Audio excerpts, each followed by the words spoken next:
شروع اللہ کے نام سے جو سب پر مہربان ہے، بہت مہربان ہے۔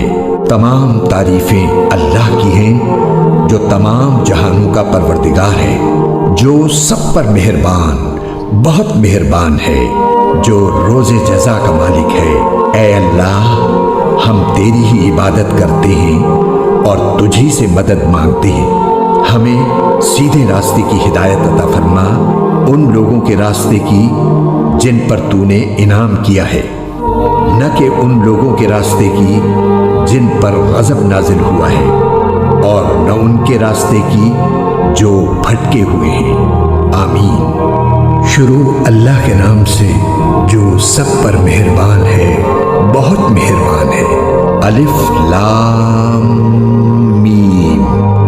یہ کتاب ایسی ہے کہ اس میں کوئی شک نہیں، یہ ہدایت ہے ان ڈر رکھنے والوں کے لیے جو بے دیکھی چیزوں پر ایمان لاتے ہیں اور نماز قائم کرتے ہیں، اور جو کچھ ہم نے انہیں دیا ہے اس میں سے اللہ کی خوشنودی کے کاموں میں خرچ کرتے ہیں، اور جو اس وحی پر بھی ایمان لاتے ہیں جو آپ پر اتاری گئی اور اس پر بھی جو آپ سے پہلے اتاری گئی، اور آخرت پر وہ مکمل یقین رکھتے ہیں۔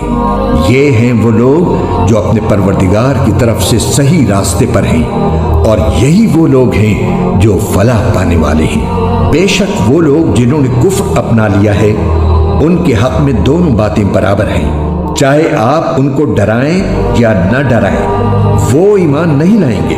اللہ نے ان کے دلوں پر اور ان کے کانوں پر مہر لگا دی ہے، اور ان کی آنکھوں پر پردہ پڑا ہوا ہے، اور ان کے لیے زبردست عذاب ہے۔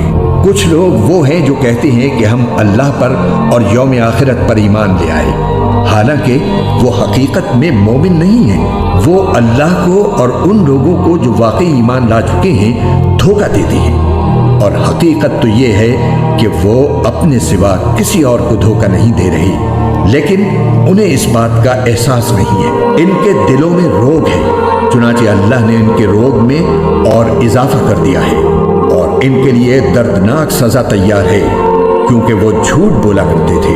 اور جب ان سے کہا جاتا ہے کہ تم زمین میں فساد نہ مچاؤ، تو وہ کہتے ہیں کہ ہم تو اصلاح کرنے والے ہیں۔ یاد رکھو، یہی لوگ فساد پھیلانے والے ہیں، لیکن انہیں اس بات کا احساس نہیں ہے۔ اور جب ان سے کہا جاتا ہے کہ تم بھی اسی طرح ایمان لے آؤ جیسے دوسرے لوگ ایمان لائے ہیں، تو وہ کہتے ہیں کہ کیا ہم بھی اسی طرح ایمان لائیں جیسے بے وقوف لوگ ایمان لائے ہیں؟ خوب اچھی طرح سن لو کہ یہی لوگ بے وقوف ہیں، لیکن وہ یہ بات نہیں جانتے۔ اور جب یہ ان لوگوں سے ملتے ہیں جو ایمان لا چکے ہیں تو کہتے ہیں کہ ہم ایمان لے آئے، اور جب یہ اپنے شیطانوں کے پاس تنہائی میں جاتے ہیں تو کہتے ہیں کہ ہم تمہارے ساتھ ہیں، ہم تو مذاق کر رہے تھے۔ اللہ ان سے مذاق کا معاملہ کرتا ہے اور انہیں ایسی ڈھیل دیتا ہے کہ وہ اپنی سرکشی میں بھٹکتے رہیں۔ یہ وہ لوگ ہیں جنہوں نے ہدایت کے بدلے گمراہی خرید لی ہے، لہٰذا نہ ان کی تجارت میں نفع ہوا اور نہ انہیں صحیح راستہ نصیب ہوا۔ ان کی مثال اس شخص کی سی ہے جس نے ایک آگ روشن کی، پھر جب اس آگ نے اس کے ماحول کو روشن کر دیا تو اللہ نے ان کا نور سلب کر لیا اور انہیں اندھیریوں میں چھوڑ دیا کہ انہیں کچھ سجائی نہیں دیتا۔ وہ بہرے ہیں، گونگے ہیں، اندھے ہیں، چنانچہ اب وہ واپس نہیں آئیں گے۔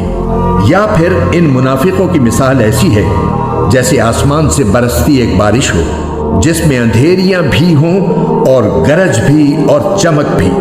وہ کڑکوں کی آواز پر موت کے خوف سے اپنی انگلیاں اپنے کانوں میں دے لیتی ہیں، اور اللہ نے کافروں کو گھیرے میں لے رکھا ہے، ایسا لگتا ہے کہ بجلی ان کی آنکھوں کو اچک لے جائے گی۔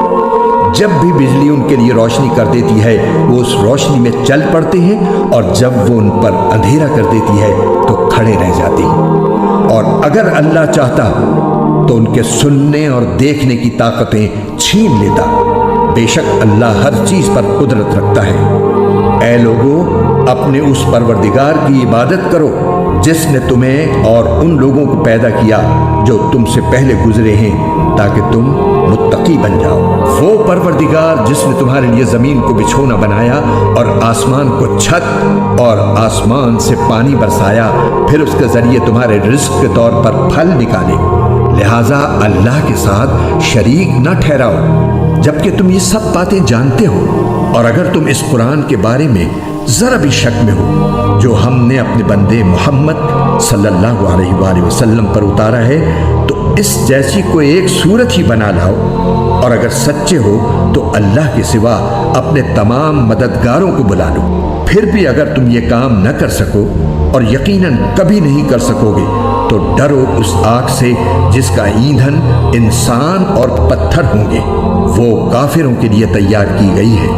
اور جو لوگ ایمان لائے ہیں اور انہوں نے نیک عمل کیے ہیں، ان کو خوشخبری دے دو کہ ان کے لیے ایسے باغات تیار ہیں جن کے نیچے نہریں بہتی ہوں گی۔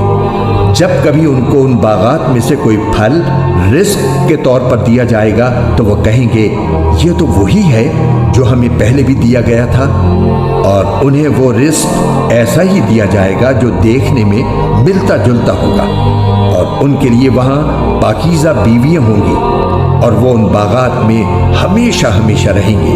بے شک اللہ اس بات سے نہیں شرماتا کہ وہ کسی بات کو واضح کرنے کے لیے کوئی بھی مثال دے، چاہے وہ مچھر جیسی معمولی چیز کی ہو یا کسی ایسی چیز کی جو مچھر سے بھی زیادہ معمولی ہو۔ اب جو لوگ مومن ہیں وہ خوب جانتے ہیں کہ یہ مثال ایک حق بات ہے جو ان کے پروردگار کی طرف سے آئی ہے۔ البتہ جو لوگ کافر ہیں وہ یہی کہتے ہیں کہ بھلا اس حقیر مثال سے اللہ کا کیا مطلب ہے۔ اس طرح اللہ اس مثال سے بہت سے لوگوں کو گمراہی میں مبتلا کرتا ہے اور بہت سوں کو ہدایت دیتا ہے، مگر وہ گمراہ انہی کو کرتا ہے جو نافرمان ہے۔ وہ جو اللہ سے کیے ہوئے عہد کو پختہ کرنے کے بعد بھی توڑ دیتے ہیں، اور جن رشتوں کو اللہ نے جوڑنے کا حکم دیا ہے انہیں کاٹ ڈالتے ہیں اور زمین میں فساد مچاتے ہیں، ایسے ہی لوگ بڑا نقصان اٹھانے والے ہیں۔ تم اللہ کے ساتھ کفر کا طرز عمل آخر کیسے اختیار کر لیتے ہو؟ حالانکہ تم بے جان تھے، اسی نے تمہیں زندگی بخشی، پھر وہی تمہیں موت دے گا، پھر وہی تم کو دوبارہ زندہ کرے گا، اور پھر تم اسی کے پاس لوٹ کر جاؤ گے۔ وہی ہے جس نے زمین میں جو کچھ ہے تمہارے لیے پیدا کیا، پھر وہ آسمان کی طرف متوجہ ہوا، چنانچہ ان کو 7 آسمانوں کی شکل میں ٹھیک ٹھیک بنا دیا، اور وہ ہر چیز کا پورا علم رکھنے والا ہے۔ اور اس وقت کا تذکرہ سنو جب تمہارے پروردگار نے فرشتوں سے کہا کہ میں زمین میں ایک خلیفہ بنانے والا ہوں۔ وہ کہنے لگے کیا آپ زمین میں ایسی مخلوق پیدا کریں گے جو اس میں فساد مچائے اور خون خرابہ کرے؟ حالانکہ ہم آپ کی تسبیح اور حمد و تقدیس میں لگے ہوئے ہیں۔ اللہ نے کہا میں وہ باتیں جانتا ہوں جو تم نہیں جانتے۔ اور آدم کو اللہ نے سارے نام سکھا دیے، پھر ان کو فرشتوں کے سامنے پیش کیا اور ان سے کہا اگر تم سچے ہو تو مجھے ان چیزوں کے نام تو بتلاؤ۔ وہ بول اٹھے آپ ہی کی ذات پاک ہے، جو کچھ علم آپ نے ہمیں دیا ہے اس کے سوا ہم کچھ نہیں جانتے۔ حقیقت میں علم و حکمت کے مالک تو صرف آپ ہیں۔ اللہ نے کہا آدم تم ان کو ان چیزوں کے نام بتا دو۔ چنانچہ جب اس نے ان کے نام ان کو بتا دیے تو اللہ نے فرشتوں سے کہا کیا میں نے تم سے نہیں کہا تھا کہ میں آسمانوں اور زمین کے بھید جانتا ہوں، اور جو کچھ تم ظاہر کرتے ہو اور جو کچھ تم اور اس وقت کا تذکرہ سنو جب ہم نے فرشتوں سے کہا کہ آدم کو سجدہ کرو، چنانچہ سب نے سجدہ کیا سوائے ابلیس کے کہ اس نے انکار کیا اور متکبرانہ رویہ اختیار کیا اور کافروں میں شامل ہو گیا۔ اور ہم نے کہا آدم تم اور تمہاری بیوی جنت میں رہو اور اس میں سے جہاں سے چاہو جی بھر کے کھاؤ، مگر اس درخت کے پاس بھی مت جانا ورنہ تم ظالموں میں شمار ہوگے۔ پھر ہوا یہ کہ شیطان نے ان دونوں کو وہاں سے ڈگمگا دیا اور جس عیش میں وہ تھے اس سے انہیں نکال کر رہا، اور ہم نے آدم ان کی بیوی اور ابلیس سے کہا اب تم سب یہاں سے اتر جاؤ، تم ایک دوسرے کے دشمن ہوگے اور تمہارے لیے ایک مدت تک زمین میں ٹھہرنا اور کسی قدر فائدہ اٹھانا طے کر دیا گیا ہے۔ پھر آدم نے اپنے پروردگار سے توبہ کے کچھ الفاظ سیکھ لیے جن کے ذریعے انہوں نے توبہ مانگی، چنانچہ اللہ نے ان کی توبہ قبول کر لی۔ بے شک وہ بہت معاف کرنے والا بڑا مہربان